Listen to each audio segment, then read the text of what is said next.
Alors, bienvenue à toi dans cette vidéo très importante puisque on va commencer à créer un tunnel de vente. Alors ce sera réparti dans différentes vidéos puisque ça va être sinon ça va être beaucoup trop long. Mais voilà, j'aimerais déjà t'expliquer en quoi consiste un tunnel de vente et tout simplement te dire comment commencer un tunnel de vente. Et ensuite dans les prochaines vidéos, eh bien, on verra comment continuer ce tunnel de vente et comment optimiser notre tunnel. Donc on va aller justement dans tunnel de vente juste ici. Et un tunnel de vente, c'est quoi? C'est tout simplement une série d'étapes qui va te permettre soit de capturer des emails, mais ça te permet plus précisément, comme son nom l'indique, de vendre un produit, que ce soit tes produits ou des produits en affiliation ou des services en affiliation. Donc ça, c'est très important de comprendre, c'est vraiment une série d'étapes et on va créer justement notre premier tunnel de vente. On va me l'appeler par exemple mon premier tunnel, tu vois, point, hop, on va choisir l'objectif du tunnel. Est-ce que tu veux construire une audience? Est-ce que tu veux vendre un produit? Est-ce que tu veux créer un tunnel personnalisé? Tu veux créer un webinaire, etc.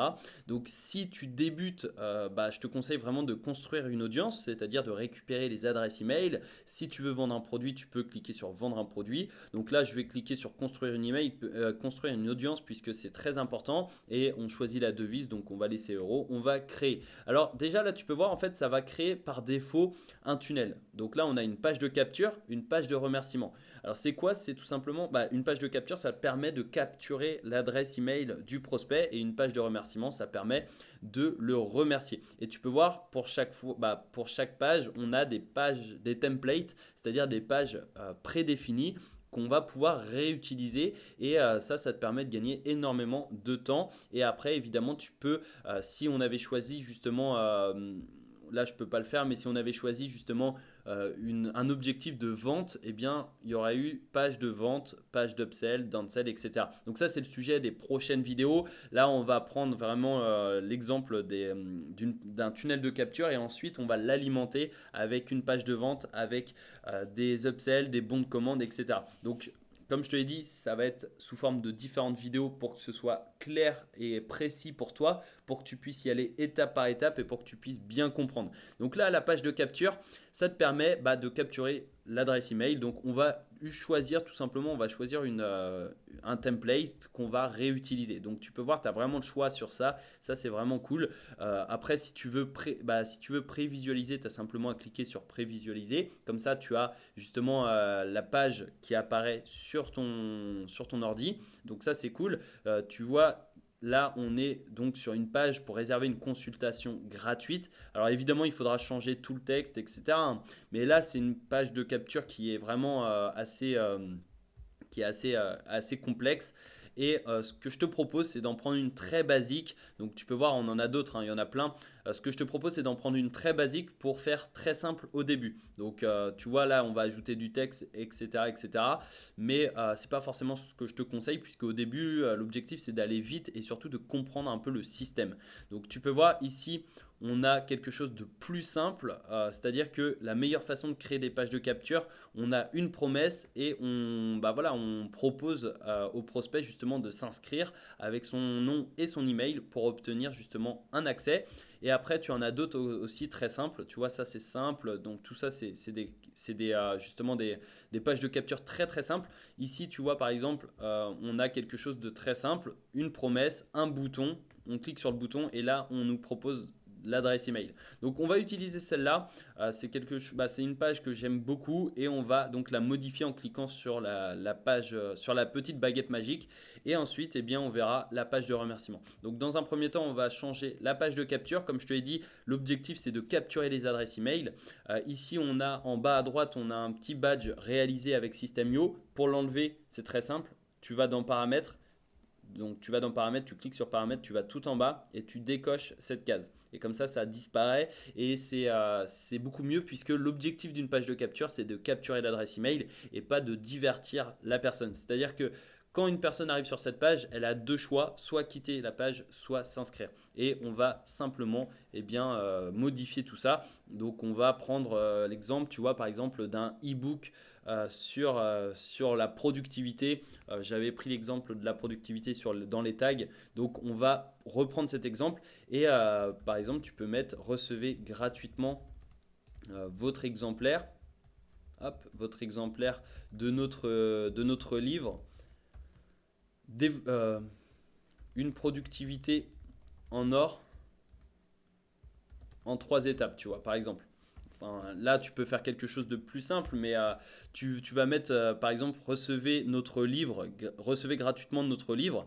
Donc là, tu supprimes ça, notre livre, une productivité en or en 3 étapes, ou développer votre productivité en 3 étapes, améliorer votre business en ligne grâce à ces 3 outils. Je sais pas, tu mets le livre, enfin le e-book, tu peux aussi mettre e-book ici, c'est comme tu veux, livre numérique, voilà, peu importe, où tu peux mettre formation si tu offres une formation, vidéo, conférence, interview, etc. Donc tu adaptes bien évidemment à ton bonus. Je te le rappelle, il faut absolument offrir un bonus pour récupérer des emails, c'est-à-dire que la personne ne va pas te donner son adresse email pour justement le plaisir, c'est-à-dire contre rien. Il faut vraiment offrir un petit bonus pour inciter la personne à cliquer et à s'inscrire. Donc ici, tu peux voir, on va modifier ça parce que là, on offre un livre et ici, on offre donc une formation, le début de la formation.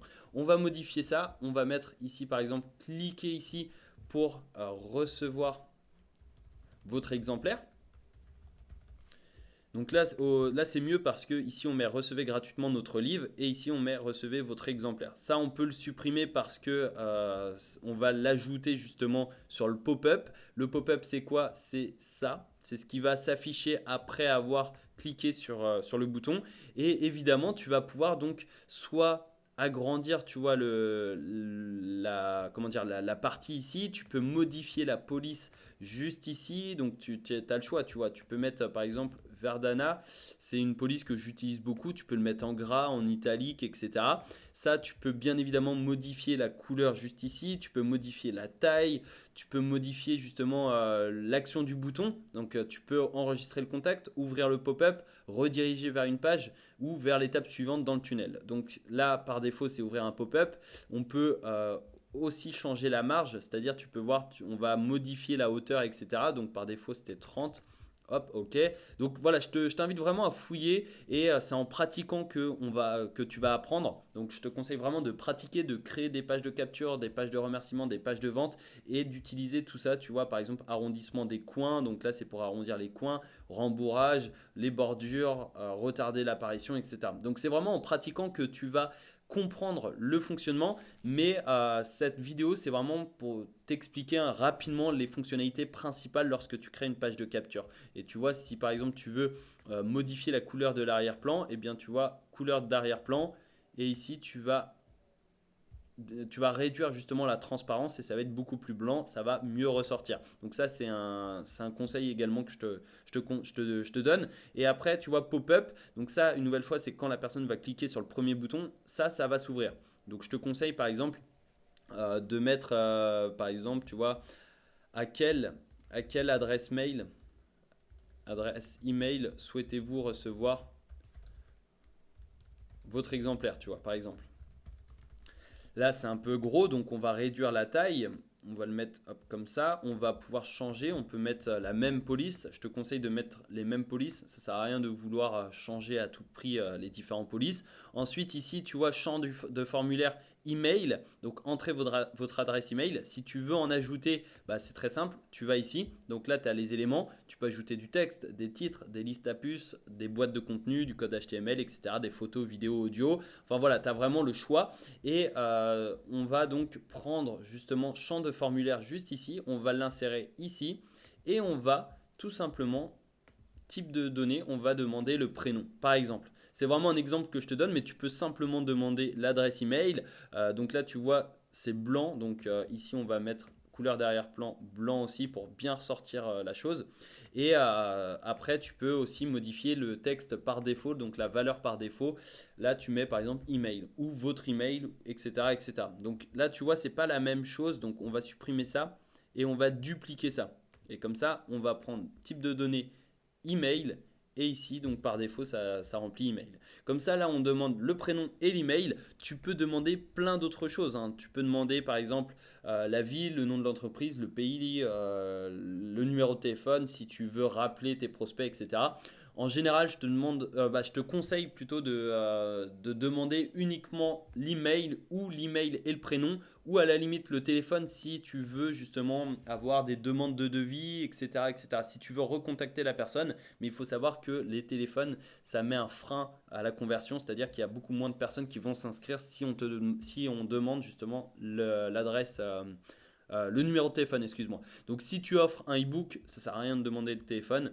Si tu offres un devis, ça peut être intéressant de demander le téléphone. Donc là, prénom, email. Et ici, oui, je veux recevoir gratuitement le début de la formation. Donc on va le changer. Oui, je veux recevoir gratuitement mon exemplaire. Hop, ok. Et ici, action du bouton, enregistrer le contact. Je te le rappelle, le premier bouton, c'était ouvrir un pop-up. Ici, on va enregistrer le contact et rediriger les visiteurs après l'inscription. Eh bien, on va rediriger vers une étape suivante dans le tunnel. Tu peux aussi ne pas mettre de redirection ou rediriger vers une URL personnalisée. C'est comme tu le souhaites. Ici, tu peux voir 0 spam 100% confidentiel. Donc ça, c'est très important. Et tu peux également mettre, vous pouvez vous désabonner à tout moment. Désabonner à tout moment de notre newsletter, tu vois, par exemple. Hop, comme ça rassure le prospect grâce au lien de désinscription situé en bas de chaque email. Comme ça rassure le prospect et tu es sûr de libérer le prospect entre guillemets s'il ne souhaite plus recevoir tes emails. Et tu peux également ajouter donc une petite case à cocher. Ici, on va l'ajouter en dessous. Oui, je consens à recevoir des emails, c'est-à-dire que la personne va devoir cocher cette case si elle souhaite recevoir l'email et comme ça, elle va consentir à recevoir nos emails et nous, on n'aura aucun souci par rapport à la loi, par rapport à la RGPD, etc., etc. Donc comme ça permet d'être sûr. Et ici, tu peux aussi modifier les paramètres du pop-up. Donc afficher le bouton de fermeture, je te le conseille puisque ça va afficher la petite croix. Comme ça, la personne va pouvoir cliquer sur la croix pour supprimer la pop-up. Ensuite, afficher la pop-up automatiquement, c'est-à-dire que tu vas par exemple l'afficher au bout de 12 secondes. Donc quand la personne arrive sur la page, au bout de 12 secondes, la pop-up s'affiche automatiquement. Tu peux également l'afficher quand le visiteur veut quitter la page, c'est-à-dire que voilà, quand il met sa souris vers la croix pour fermer la page, eh bien la pop-up va s'ouvrir automatiquement. Et ensuite, eh bien, comme d'habitude, tu as le rembourrage, tu as l'arrondissement des coins, etc. Donc je te conseille vraiment de fouiller. Et n'oublie pas d'enregistrer de temps en temps. Mais voilà, comme je te l'ai dit, le meilleur moyen d'apprendre, c'est de fouiller, de fouiner, d'essayer également. Et si tu veux justement modifier l'image d'arrière-plan, tu vas dans paramètres, tu vas dans arrière-fond, image de fond et tu as simplement à modifier cette image juste ici. Tu peux également mettre une couleur, etc., etc. Donc ça, tu vois, c'est vraiment une page de capture très simple, mais c'est basique et ça te permet de capturer tes adresses email. Et tu peux aussi faire de l'A/B testing. C'est quoi l'A/B testing? Eh bien, c'est tout simplement le fait d'optimiser ses conversions. Donc, je te ferai une vidéo justement à ce sujet pour t'expliquer l'importance de l'A/B testing. Et je te donne rendez-vous dans la prochaine vidéo dans laquelle on va voir la page de remerciement, puisque quand la personne se sera inscrite sur notre page de capture, on va la rediriger vers la page de remerciement pour la remercier. Donc à tout de suite en vidéo.